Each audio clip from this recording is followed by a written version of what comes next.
ഇപ്പോൾ പൊന്നാനിയിൽ മതം മാറ്റ കേന്ദ്രങ്ങളുണ്ട്. ഒരു കുട്ടി മതം മാറാൻ വരുമ്പോൾ ആ കുട്ടിയുടെ വീട്ടുകാർ അറിഞ്ഞിട്ടുള്ളതാണോ എന്ന് എന്തുകൊണ്ട് പൊന്നാനിയിലെ ഈ കമ്മിറ്റി തീരുമാനിക്കുന്നില്ല, അല്ലെങ്കിൽ ചിന്തിക്കുന്നില്ല, അല്ലെങ്കിൽ അതിനൊരു ചോദ്യം വരുന്നില്ല? ആര് വന്നാലും മതം മാറ്റാന്നുള്ള നിലപാടല്ല അവരെടുക്കുന്നത്. അതൊക്കെ തന്നെ ഇതിൻ്റെ ഒരു ഇരട്ടത്താപ്പല്ലേ. ഇത് കേരള സ്റ്റോറി എന്ന് പറഞ്ഞുകൊണ്ട് ഒരു സിനിമ വരുന്നു, കേരളത്തെ വളരെയധികം അപമാനിക്കുന്നു എന്നാണ് പല ആളുകളും പറയുന്നത്. പലപ്പോഴും നമ്മൾ കണ്ടിട്ടുള്ള സിനിമകളിലെല്ലാം നോർത്ത് ഇന്ത്യൻ ബേസ് വില്ലന്മാരാണ് ഉണ്ടാവാറുള്ളത്. കള്ളക്കടത്തുകാരും കൊള്ളക്കാരും മയക്കുമരുന്ന് കച്ചവടക്കാരും ഈ കുട്ടികളെ തട്ടിക്കൊണ്ടുപോകുന്നവരും ഈ പറയുന്ന പോലെ തീവ്രവാദികളായിട്ടുള്ള ആളുകളും ഇന്ത്യയെ ഒറ്റുകൊടുക്കുന്നവരായിട്ടുള്ള ആളുകളും ബലാത്സംഗം ചെയ്യുന്ന ആളുകളൊക്കെ ആയിട്ട് ഒരുപാട് ആളുകളെ നമ്മൾ അന്യസംസ്ഥാനത്തെ കഥാപാത്രങ്ങളെ അവതരിപ്പിച്ചിട്ടുണ്ട് അല്ലേ. അപ്പോൾ നമ്മൾക്ക് അത് ചെയ്യാമെങ്കിൽ അവർക്ക് നമ്മളെ ചെയ്യുന്നതിന് എന്താണ് തെറ്റ്? നമ്മൾ എത്രമാത്രം കണക്കിലെടുത്താൽ മതി. നമ്മളെ സിനിമകളിൽ കണ്ട സിനിമകളിൽ എത്രയോ സിനിമകളിൽ അന്യസംസ്ഥാനങ്ങളെ അപമാനിക്കുന്നുണ്ട്. തമിഴന്മാരെ, കർണാടകക്കാരെ, ബോംബെക്കാരെ, ഗുജറാത്തുകാരെ, ഇങ്ങനെ പല രീതിയിൽ നമ്മൾ മറ്റ് സംസ്ഥാനങ്ങളെ അപമാനിച്ചുകൊണ്ടിരിക്കുന്നുണ്ട്. സിനിമകളിൽ പലയിടങ്ങളിലും നമ്മൾ കേൾക്കുന്നുണ്ട്, കാണുന്നുണ്ട്. അപ്പോഴൊന്നും മറ്റ് സംസ്ഥാനങ്ങൾക്ക് അതൊരു വിഷയമല്ല എങ്കിൽ കേരളത്തെ പറയുമ്പോൾ കേരളത്തിന് വിഷയം ഉണ്ടാകാൻ പാടില്ല എന്നുള്ളതാണ് എൻ്റെ ഒരു അഭിപ്രായം. കേരള സ്റ്റോറി എന്ന് പറയുന്ന സിനിമ കൊണ്ട് കേരളത്തെ അപമാനിച്ചു എന്ന് ഉറപ്പുണ്ടെങ്കിൽ, ഇല്ലാത്ത കാര്യങ്ങളാണ് പറഞ്ഞതെന്ന് ഉറപ്പുണ്ടെങ്കിൽ തീർച്ചയായിട്ടും കേരളത്തിൽ നിന്ന് ഒരു കേസ് ഫയൽ ചെയ്യാവുന്നതേ ഉള്ളൂ. ഞങ്ങളെ നാടിനെ അപമാനിച്ചു, ഞങ്ങളുടെ നാട്ടിലില്ലാത്ത കാര്യങ്ങളെക്കുറിച്ച് സിനിമ ചിത്രീകരിച്ചു, അതും ട്രൂ സ്റ്റോറിയാണെന്ന് പറഞ്ഞ് ചിത്രീകരിച്ചു. എല്ലാ സിനിമയും തുടങ്ങുമ്പോൾ എഴുതി കാണിക്കാറുണ്ട്. ഈ സിനിമയിലെ കഥാപാത്രങ്ങൾ, സ്ഥലങ്ങൾ, അങ്ങനെയുള്ള പല സാധനങ്ങളും വെറും സാങ്കല്പികം മാത്രമാണ്, അതൊരു തിരക്കഥാകൃത്തിൻ്റെ അല്ലെങ്കിൽ ഡയറക്ടറുടെ ഭാവന മാത്രമാണ് എന്ന് പറഞ്ഞുകൊണ്ട് എഴുതി കാണിക്കാറുണ്ട്. പക്ഷേ ട്രൂ സ്റ്റോറി എന്ന് പറയുന്ന സിനിമകൾ ഇതൊരു ബേസ്ഡ് സ്റ്റോറിയാണ്, ഇതിവിടെ നടന്നിട്ടുള്ള ഇൻസിഡൻ്റ് ആണ് എന്ന് പറഞ്ഞിട്ടാണ് കാണിക്കാറുള്ളത്. അതുകൊണ്ട് തന്നെ കേസ് കൊടുക്കാൻ എളുപ്പമാണ്. ഈ പറയുന്ന സിനിമയെ എതിർക്കുന്ന ആളുകൾ തീർച്ചയായിട്ടും ഈ സിനിമയ്ക്കെതിരെ അല്ലെങ്കിൽ സിനിമയുടെ ഡയറക്ടർക്കെതിരെ കേസ് ഫയൽ ചെയ്യാം. എന്തുകൊണ്ട് ചെയ്യുന്നില്ല?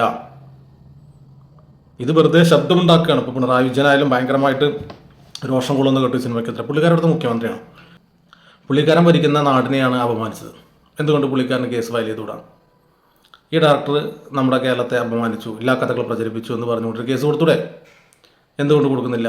കൊടുത്തു കഴിഞ്ഞാൽ ഈ ഡയറക്ടർ കോടതിയിൽ വരണം. കാരണം സിനിമയിൽ എഴുതി കാണിക്കുന്നത് ട്രൂ സ്റ്റോറി എന്നുള്ളതാണ്. അപ്പോൾ തെളിവുകൾ കൊടുക്കണം. അപ്പോൾ ഈ തെളിവുകൾ ഹാജരാക്കാൻ ഈ പറയുന്ന ഡയറക്ടർ ബാധ്യതക്കാരനാവും കോടതിയിൽ. അന്നേരം ഇങ്ങനെയൊരു സ്റ്റോറി ഇല്ല എന്നും ഇങ്ങനെ ഒരു എന്താ പറയുക, ഞാൻ പറഞ്ഞിട്ടുള്ള ഒരു വിഷയങ്ങളും തന്നെ കേരളത്തിൽ നടന്നിട്ടില്ല എന്നും ഡയറക്ടർക്ക് പറയാൻ പറ്റും, അല്ലെങ്കിൽ നമുക്ക് പറയിപ്പിക്കാൻ പറ്റും. എന്തുകൊണ്ട് ആരും അതിന് മുതിരുന്നില്ല? അല്ല, എനിക്കത് അറിയായിട്ട് ചോദിക്കുകയാണ് ഞാൻ. പല കാര്യങ്ങളിലും ഈ പറയുന്ന കേരളത്തെ അപമാനിക്കുന്ന ഭാഗങ്ങളിലൊക്കെ നമ്മൾ കയറി ഇടപെടാറുണ്ട്. ഈ സിനിമയിൽ മാത്രം ഇത്രത്തോളം കേരളത്തെ അപമാനിച്ചു എന്ന് പറയുന്ന സിനിമയിൽ എന്തുകൊണ്ട് ആ സിനിമ ഡയറക്ടർക്കെതിരെ ഒരു കേസിന് പോകാൻ ഇവിടുത്തെ സർക്കാരോ അല്ലെങ്കിൽ ഇവിടുത്തെ സംഘടനകളോ ആരും തന്നെ ശ്രമിക്കുന്നില്ല? വെറും സോഷ്യൽ മീഡിയയിൽ മാത്രം യുദ്ധം നടത്താതെ ഇതിനെതിരെ ഒരു കേസിന് പോകാൻ ആരൊക്കെ തയ്യാറാണ്? ആരുമില്ല. കാരണം എന്താണ്? അതാണ് നമ്മൾ ചോദ്യം ചെയ്യപ്പെടേണ്ടത്. എന്താണ് കാരണം? ഇതിന് തയ്യാറാവാത്തതിൻ്റെ കാരണം എന്താണ്? ഈ പറയുന്ന ഡയറക്ടർ തെളിവുകൾ കൊണ്ട് ഹാജരാക്കുമെന്നുള്ളതാണോ നിങ്ങളുടെ പ്രശ്നം? അങ്ങനെയാണെങ്കിൽ പിന്നെ മിണ്ടാണ്ടിരിക്കണം. ആ ഒരു പേടി നിങ്ങൾക്കുള്ളിലുണ്ടെങ്കിൽ മിണ്ടാതിരിക്കണം. കേരളത്തിൽ ഈ പറയുന്ന പെൺകുട്ടികളെ കൊണ്ടുപോയി മതം മാറ്റി ഇത്രയധികം എന്താ പറയുക കേരളത്തെ അപമാനിച്ചു എന്ന് എല്ലാവരും പറയുന്നുണ്ട്. അപ്പോൾ ഇത് കേസ് കൊടുത്തു കഴിഞ്ഞാൽ ഇയാൾ പൊതുമധ്യത്തിൽ വന്ന് മാപ്പ് പറയും. അത് കേരളത്തിൻ്റെ വിജയമാണ്. ഈ പറയുന്ന സിനിമ കണ്ട പല ആളുകൾക്കും കേരളത്തിൽ ഇങ്ങനെ നടന്നിട്ടില്ല എന്ന് ഡയറക്ടർ തന്നെ കോടതിയിൽ സമ്മതിക്കുന്ന കാഴ്ച കാണാൻ പറ്റും. എന്തുകൊണ്ട് ചെയ്യുന്നില്ല? ഇവിടെ ബുദ്ധിയുള്ള ആളുകൾ ചിന്തിക്കേണ്ട കാര്യമാണ്. അത് പറ്റില്ല, അത് കേസ് കൊടുത്താൽ നിൽക്കില്ല. ഈ പറയുന്ന ഡയറക്ടർ ഈ കേരളത്തിൽ വന്നുകൊണ്ട് ഇതിന് എന്താ പറയുക, ഈ പറയുന്ന ജിഹാദ് എന്ന് പറയുന്ന ലവ് ജിഹാദ് എന്ന് പറയുന്ന പ്രവൃത്തിയിൽ പെട്ടുപോയിട്ടുള്ള പെൺകുട്ടികളുമായിട്ട് ഇൻ്റർവ്യൂ നടത്തിയിട്ടുണ്ട്, അവരുടെ കാര്യങ്ങൾ പഠിച്ചിട്ടുണ്ട്, എല്ലാം ചെയ്തിട്ടാണ് ഇവർ സിനിമ ചെയ്തിട്ടുള്ളത്. ആ ബീഫ് കഴിക്കുന്ന സീൻ അത് കേരളത്തിലെ സീനല്ല എന്നാണ് എനിക്ക് മനസ്സിലാക്കാൻ പറ്റുന്നത്. ഞാൻ അതിന് മുമ്പ് ഒരു വീഡിയോ ചെയ്ത് മോശമായി എന്ന് പറഞ്ഞു. പിന്നീടാണ് മനസ്സിലാക്കുന്നത് ആ കേരള സ്റ്റോറി എന്ന് പറഞ്ഞ സിനിമയിൽ നോർത്ത് ഇന്ത്യയിൽ നടന്നിട്ടുള്ളൊരു വിഷയം കാണിച്ച ഒരു സീനാണത്. അത് അവരുടെ ബ്രില്യൻസ് ആണ്. അത് ഈ പടം വിജയിക്കാൻ വേണ്ടി അവരത് അഡ്വാൻസ് ആയിട്ട് കയറ്റി വിട്ടു എന്നുള്ളൂ. അതിൽ കയറി നമ്മൾ പിടിക്കുമെന്നും അത് ഒരു വിഷയമാക്കുമെന്നും അയാൾക്കറിയാം.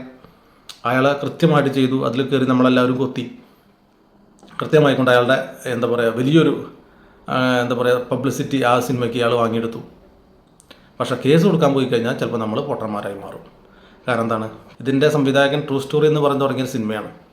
അതിൽ അയാളടുത്ത് എന്തെങ്കിലും ഒരു പിടിവള്ളി ഇല്ലാണ്ട് അയാൾ ആ സിനിമ ചെയ്യൂല. കാരണം അയാൾക്കറിയാം ഇത് കേസ് പരമായിട്ട് മുന്നോട്ട് വരും, അത് പ്രശ്നങ്ങൾ സൃഷ്ടിക്കും. അതുകൊണ്ട് എല്ലാ തെളിവുകളും ഞങ്ങളുടെ കയ്യിൽ വേണമെന്ന് കൃത്യമായിട്ട് അയാൾക്കറിയാം. അതുകൊണ്ട് തന്നെ അദ്ദേഹം ഇതിലെ ഓരോ കഥാപാത്രങ്ങളെയും പോയി കണ്ടിട്ടുണ്ടാവും, കണ്ടതിൻ്റെ ഇൻ്റർവ്യൂ എടുത്തിട്ടുണ്ടാവും, വീഡിയോ റെക്കോർഡ് ചെയ്ത് വെച്ചിട്ടുണ്ടാവും. ഇതൊക്കെ ആൾ ഈ പറഞ്ഞ കോടതിയിൽ ഹാജരാക്കും. സോ കേരളം വീണ്ടും അപമാനിതനായി നിൽക്കും.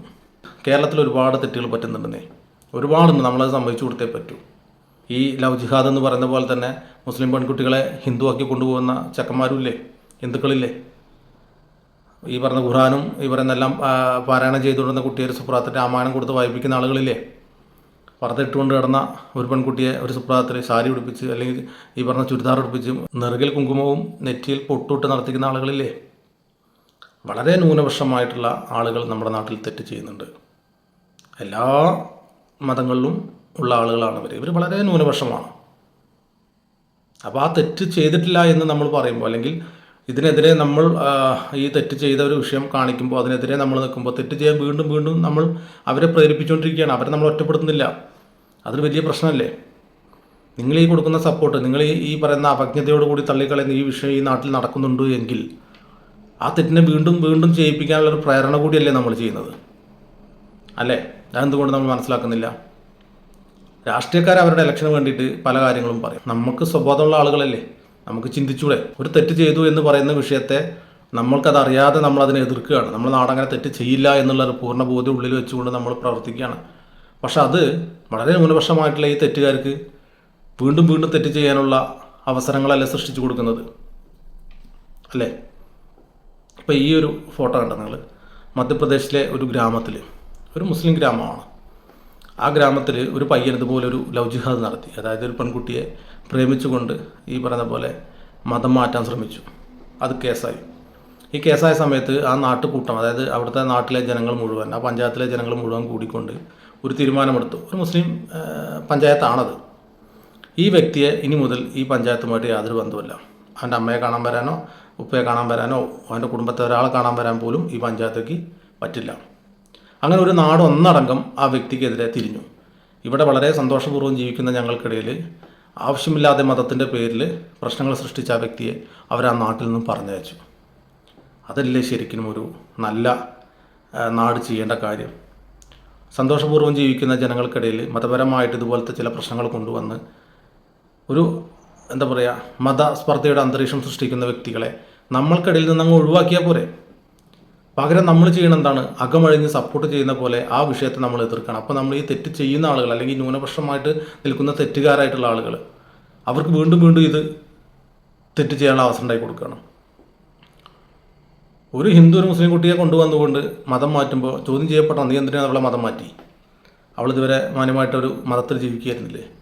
നീ ജീവിക്കാൻ അവളെ കൂടെ കൂട്ടിയെങ്കിൽ അവൾ അവളുടെ മതവും നിനക്ക് നിൻ്റെ മതമായിട്ട് ജീവിച്ചൂടെ എന്ന് നമുക്ക് ചോദിക്കാൻ പറ്റണം.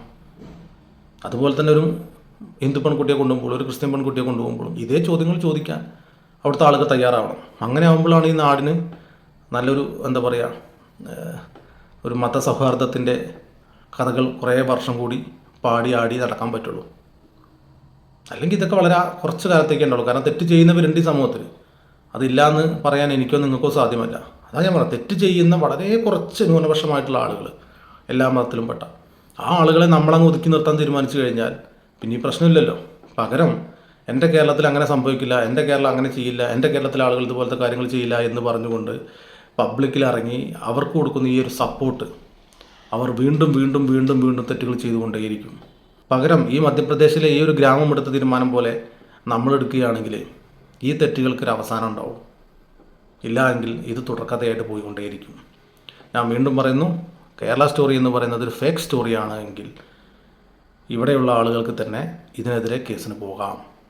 ഈ ഡയറക്ടർ തെറ്റായ സന്ദേശം ഈ സമൂഹത്തിന് നൽകിയിട്ടുണ്ട് എങ്കിൽ ഈ പൊതുജന മധ്യത്തിൽ അദ്ദേഹത്തിനെ കൊണ്ട് മാപ്പ് പറയിപ്പിക്കാൻ നമുക്ക് സാധിക്കും.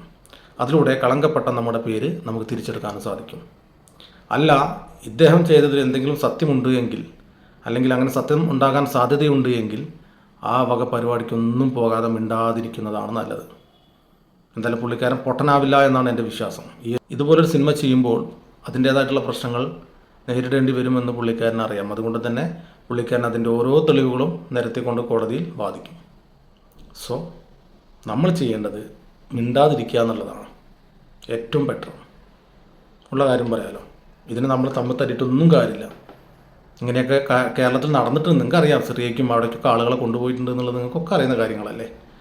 അല്ലേ, കണ്ണൂരിലൊരു ഫാമിലി നിങ്ങൾക്ക് അറിയാമല്ലോ. ആ പയ്യൻ്റെ ഉമ്മയൊക്കെ ഇനി അവൻ തീവ്രവാദിയാണെങ്കിൽ ഇങ്ങോട്ട് കൊണ്ടുവരേണ്ട, അവനെ വെടിവെച്ച് കൊല്ലും എന്നൊക്കെ പറഞ്ഞൊരു ഉമ്മയുണ്ടായിരുന്നു. ആ പയ്യൻ്റെ കൂടെ കൊണ്ടുപോയത് എന്ത് പെൺകുട്ടിയാണ്?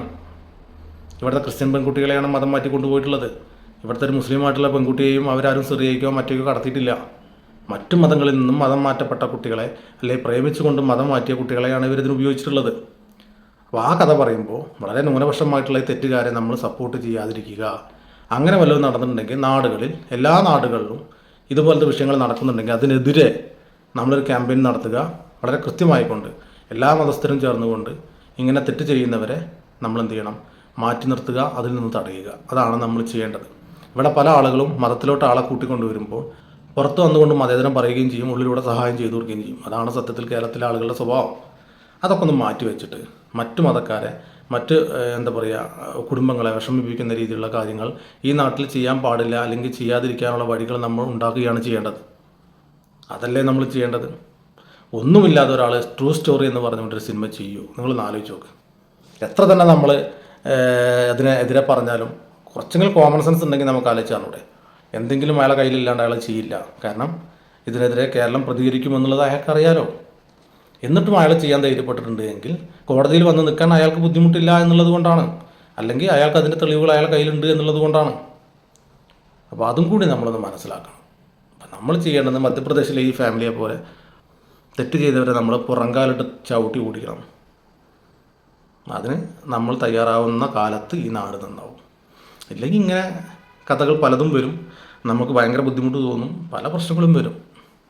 ഇപ്പോൾ പെരുമ്പാവൂർ ഒരു പെൺകുട്ടീൻ്റെ അവസ്ഥ കുറച്ച് മുമ്പല്ലേ നമ്മൾ കണ്ടത്. ഒരു ചെറിയ പെൺകുട്ടി ഇതുപോലെ ഫോഴ്സ് ചെയ്യുന്നതൊക്കെ ആ കുട്ടി വീഡിയോയിലൊക്കെ വന്ന് പറഞ്ഞൊക്കെ നമുക്ക് ഓർമ്മല്ലേ. ഇതൊക്കെ ഇവിടെ നടക്കുന്നുണ്ടെന്നേ, നടക്കാത്ത കാര്യമൊന്നുമില്ല. നമ്മൾ കരുതി ഇവിടെ ഒന്നും നടക്കണില്ല, ഇവിടെ ഒക്കെ നടക്കുന്നുണ്ട്. അപ്പോൾ അതിന് തടയിടുക എന്നുള്ളതാണ് നമ്മൾ ചെയ്യേണ്ട കാര്യം.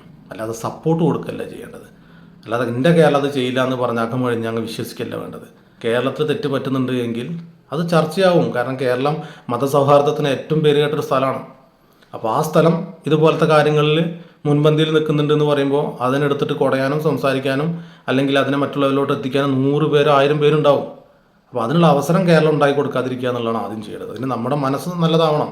നമ്മളെ കൂട്ടത്തിൽ നിൽക്കുന്ന ആളുകളൊക്കെ മതമല്ല മനുഷ്യത്വമാണ് വലുത് എന്ന് ചിന്തിക്കുന്നവരാണ് എന്നുള്ള ബോധ്യം നമുക്കുണ്ടാവണം. അതിപ്പോഴും ശരിക്കും പറഞ്ഞാൽ നമുക്ക് പറയാൻ പറ്റില്ല, പല രീതിയിലും പറ്റില്ല. ഇപ്പോൾ പൊന്നാനിയിൽ മതം മാറ്റ കേന്ദ്രങ്ങളുണ്ട്. ഒരു കുട്ടി മതം മാറാൻ വരുമ്പോൾ ആ കുട്ടിയുടെ വീട്ടുകാർ അറിഞ്ഞിട്ടുള്ളതാണോ എന്ന് എന്തുകൊണ്ട് പൊന്നാനിയിലെ ഈ കമ്മിറ്റി തീരുമാനിക്കുന്നില്ല, അല്ലെങ്കിൽ ചിന്തിക്കുന്നില്ല, അല്ലെങ്കിൽ അതിനൊരു ചോദ്യം വരുന്നില്ല? ആര് വന്നാലും മതം മാറ്റാന്നുള്ള നിലപാടല്ല അവരെടുക്കുന്നത്. അതൊക്കെ തന്നെ ഇതിൻ്റെ ഒരു ഇരട്ടത്താപ്പല്ലേ അല്ലേ? ഇത് പറയുമ്പോൾ എല്ലാം പറയണല്ലോ. അതുപോലെ ഹിന്ദു സംഘടനകളുടെ പേരിൽ മതമാറ്റങ്ങൾ നടക്കുന്നുണ്ട്. അവരാരെങ്കിലും ഈ കുട്ടിയുടെ കുടുംബക്കാരോ അവരാരെങ്കിലും അറിഞ്ഞുകൊണ്ടാണോ ഈ പറയുന്ന മതം മാറൽ നടക്കുന്നതെന്ന് ചിന്തിക്കുന്നുണ്ടോ? ഇല്ലല്ലോ. അതേപോലെ തന്നെ ക്രിസ്ത്യൻ വിഭാഗത്തിലോട്ട് മതം മാറിപ്പോകുന്നുണ്ട്. ഈ മതം മാറുന്ന കുട്ടികളുടെ കുടുംബമായിട്ട് ഇവർക്ക് സംസാരിക്കാനുള്ള അവസരമുണ്ടോ? ഇതൊന്നും ആരും ചെയ്യുന്നില്ല. നമ്മളൊരു മതത്തിലോട്ടൊരാൾ വരുമ്പോൾ ചാടി കയറി നമ്മൾ അവരെ സ്വീകരിക്കുകയാണ്. അവരുടെ കുടുംബമായിട്ട് സംസാരിക്കാതെ അവരുടെ കാര്യം ആരുമായിട്ട് സംസാരിക്കുന്നില്ല. അപ്പോൾ ഇങ്ങനെയുള്ള തെറ്റുകളൊക്കെ നമ്മുടെ നാട്ടിൽ നടക്കുന്നുണ്ട് എന്നൊരു പച്ചയായിട്ടുള്ള യാഥാർത്ഥ്യമാണ്. പിന്നെ ഈ മതം മാറിക്കഴിഞ്ഞിട്ട് വീട്ടിൽ പോയിട്ട് ഗാർഹികമായിട്ടുള്ള പീഡനങ്ങൾ എന്തൊക്കെയുണ്ട് നമുക്കിങ്ങനെ പറയാൻ പറ്റുന്നത്. അതൊക്കെ ഓരോ കുട്ടികൾ വന്ന് പറയുമ്പോഴേ നമുക്കറിയാൻ പറ്റുള്ളൂ. അതിപ്പോൾ മുസ്ലിം മതത്തിലോട്ട് വന്ന കുട്ടികളിൽ മാത്രമല്ല, അതെല്ലാ മതത്തിലോട്ടും കൺവേർട്ടായിട്ടുള്ള കുട്ടികൾക്കും ഇതുപോലത്തെ പല കഥകളും പറയാനുണ്ടാവും. അത് നമ്മളാരും ചോദിച്ച് ചെല്ലാത്തതുകൊണ്ടാണ്. പട്ടിയടിച്ച് പിണ്ടം വെച്ച പോലെ കുട്ടികളെ നമ്മൾ പറഞ്ഞയക്കുമ്പോൾ ആ കുട്ടികൾക്ക് പറയാനുള്ളതും അവർ അനുഭവിച്ചൊന്നും നമ്മൾ അറിയാണ്ട് പോവുകയാണ്. അപ്പം കേരളം നല്ലതാണ് എന്ന് നമ്മൾ ഇങ്ങനെ ഉള്ളിൽ വിശ്വസിച്ചിട്ട് കാര്യമില്ല. ഇപ്പോൾ കാസർഗോഡ് പ്രായപൂർത്തിയാവാത്ത കുട്ടിയെ പീഡിപ്പിച്ചതിന് 5 പേര് അറസ്റ്റ് ആയിട്ടുള്ളത്. ഈ കേരളത്തിലതൊക്കെ നടക്കുന്നത് നിങ്ങൾ മനസ്സിലാക്കണം. കേരളം എത്രത്തോളം നല്ലതെന്ന് എനിക്കോ നിനക്കോ പറയാൻ അവകാശമില്ല. അത്രമാത്രം വൃത്തിയാട്ടന്മാരായിക്കൊണ്ടിരിക്കുകയാണ് കേരളത്തിലെ ആളുകൾ. മനസ്സിലാവുന്നുണ്ടോ? അപ്പം അത്രേ ഉള്ളൂ. അതിനെക്കുറിച്ചൊക്കെ പറയുമ്പോൾ കുറച്ച് നമുക്ക് എന്തെങ്കിലുമൊക്കെ ഒരു യോഗ്യത വേണം. അത്രേ ഉള്ളൂ.